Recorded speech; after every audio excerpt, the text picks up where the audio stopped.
Assalamualaikum warahmatullahi wabarakatuh. Perkenalkan, di sini nama saya Andre Maulana Farhan dengan NIM 2001321100099 dari kelas Agribisnis B. Di sini saya akan menjelaskan tentang metode analisis conjoin pada buah semangka. Kasus pada usaha penjualan buah semangka. Produsen semangka di Kabupaten Jember ingin mengetahui preferensi konsumen terhadap atribut semangka. Atribut dan level yang dibutuhkan yaitu pertama ada warna, yang kedua ada harga, dan yang ketiga ada rasa. Level atribut dari warna. Yang pertama ada merah terang, yang kedua ada merah muda, dan yang ketiga ada kuning. Atribut level dari harga. Yang pertama ada kurang dari Rp20.000, yang kedua antara Rp20.000 sampai Rp40.000, dan yang ketiga lebih dari Rp40.000. Atribut level atribut dari rasa. Yang pertama ada sangat manis, yang kedua ada manis, dan yang ketiga tidak manis.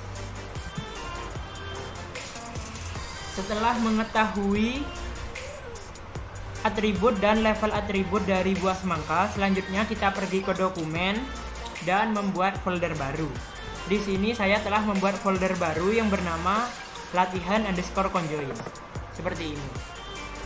Kenapa saya membuat folder baru?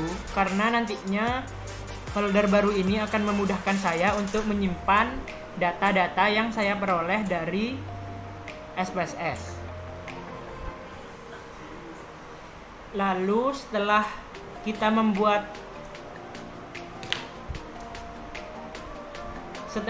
membuat folder baru, kita pergi ke SPSS untuk seperti ini. Kita klik data, lalu ke orthogonal design, dan kita pilih generate. Maka akan muncul seperti ini. Untuk faktor name ini akan kita isi dengan atribut yang telah kita tentukan sebelumnya.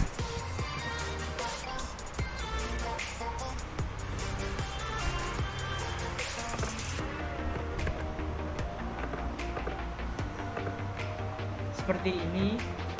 Atribut yang pertama adalah warna, dan faktor labelnya adalah warna buah semangka. Kita add. Atribut yang kedua yaitu harga, dan faktor labelnya adalah harga buah semangka. Kita add lagi. Dan atribut yang terakhir adalah rasa. Faktor labelnya adalah rasa buah semangka. Kita add. Lalu jika sudah, kita klik yang ini. Kita klik warna, lalu kita ke define value. Nah, di sini ada beberapa kita masukkan levelnya. Yang pertama, level dari warna yang pertama yaitu merah terang, yang kedua merah muda, dan yang ketiga merah kuning. Kita klik continue. Lalu yang harga kita ke define value lagi. Yang pertama yaitu kurang dari Rp20.000. Yang kedua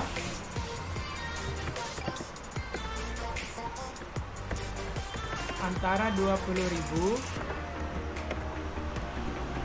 sampai dengan Rp40.000.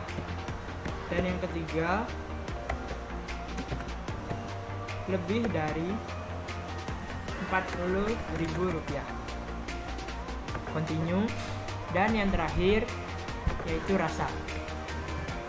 Yang pertama sangat manis,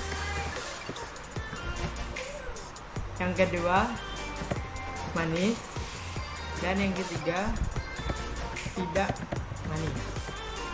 continue. Jika sudah, kita klik create new data file.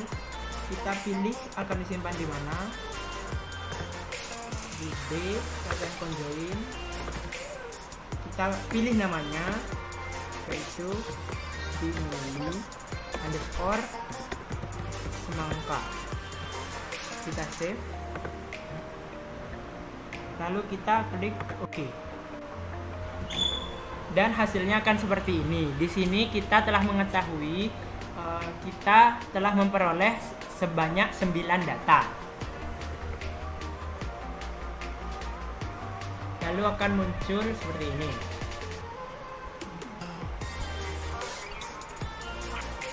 Di sini dapat kita melihat bahwa kita telah memperoleh stimuli sebanyak 9. Dan di sini ada warna, harga, serta rasa. Untuk memastikan data-data ini, kita dapat mencatatnya di Excel. Dan ini adalah hasil datanya. Untuk mencatat deskripsi stimulinya seperti ini caranya. Di sini menunjukkan warna menunjukkan angka 3 yang berarti warna buah berwarna kuning. Dan harga menunjukkan angka 1 yang berarti harganya kurang dari Rp20.000. Sedangkan rasa menunjukkan angka 2 yang menunjukkan rasa buah manis. Setelah kita mengetahui data stimulinya, kita bisa langsung membuat kuesioner. Di sini saya telah membuat kuesionernya dan telah disebarkan ke para responden. Seperti ini adalah kuesionernya, dan kuesioner ini akan mempermudah para konsumen untuk mengisinya. Di sini ada nama, usia, serta pertanyaan-pertanyaan yang akan dijawab oleh para responden. Untuk penilaiannya, saya menggunakan penilaian secara Likert. Di sini telah terdapat 5 jawaban yang telah saya ketik di Excel. Ini seperti ini. Setelah saya mendapat data-data ini dari para konsumen, selanjutnya kita langsung dapat membuatnya di SPSS. Kita kembali ke SPSS stimuli yang tadi. Ini setelah dapat seperti ini, kita bisa menyimpannya.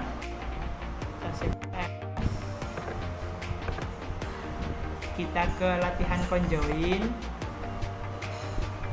dan diberi nama penilaian semangka. Kita save. Nah, setelah di save, kita dapat langsung memasukkan kodenya dengan cara kita klik file, ke new, dan kita pergi ke syntax.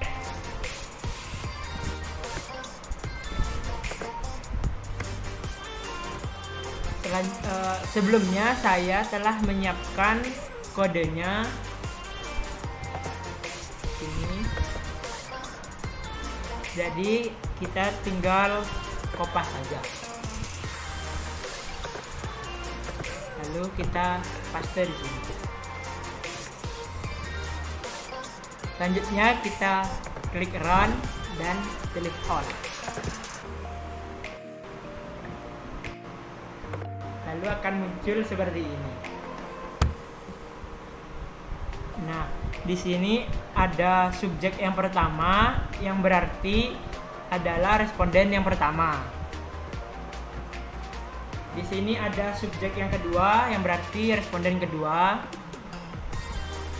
Di sini juga ada important value dan correlation-nya. Ini subjek ketiga yang berarti responden ketiga. Ini subjek keempat yang berarti responden keempat. Dan yang kelima, yang terakhir adalah subjek kelima atau responden kelima.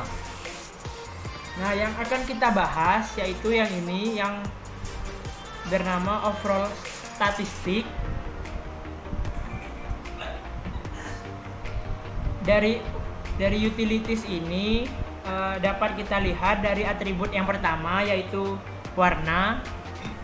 Di sini level atributnya ada merah terang, merah muda, dan yang terakhir atau yang ketiga ada kuning. Dan yang disukai oleh para responden atau konsumen adalah warna merah muda.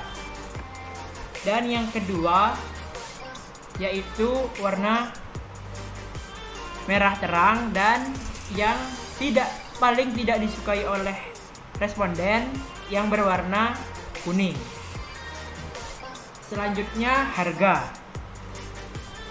Terdapat 3 level atribut juga. Yang pertama yaitu kurang dari Rp20.000, yang kedua antara Rp20.000 sampai Rp40.000, dan yang terakhir yaitu lebih dari Rp40.000. Yang paling disukai oleh konsumen ialah harga yang kurang dari Rp20.000. Kemudian yang berada di urutan kedua yaitu harga yang berada di rentang antara Rp20 sampai Rp40.000. Dan yang paling tidak disukai oleh konsumen yaitu harga yang berada di atas lebih dari Rp40.000. Dan yang ketiga, rasa. Juga memiliki 3 level atribut seperti yang lain, yaitu yang pertama sangat manis, lalu ada manis, dan yang terakhir tidak manis. Level atribut yang paling disukai oleh konsumen yaitu yang pertama sangat manis, yang kedua manis, dan yang paling tidak disukai oleh konsumen yaitu rasa buah semangka yang tidak manis. Lalu ada important value. Important value ini cukup penting guna mengetahui atau menentukan mana atribut level yang paling disukai oleh konsumen maupun yang paling tidak disukai oleh konsumen. Konsumen menentukan ingin membeli buah semangka. Jika dilihat dari important value-nya, maka konsumen lebih memilih rasa yang lebih dominan atau lebih memilih rasa dulu, baru kemudian mereka memikirkan harganya, dan yang terakhir mereka baru memikirkan warnanya.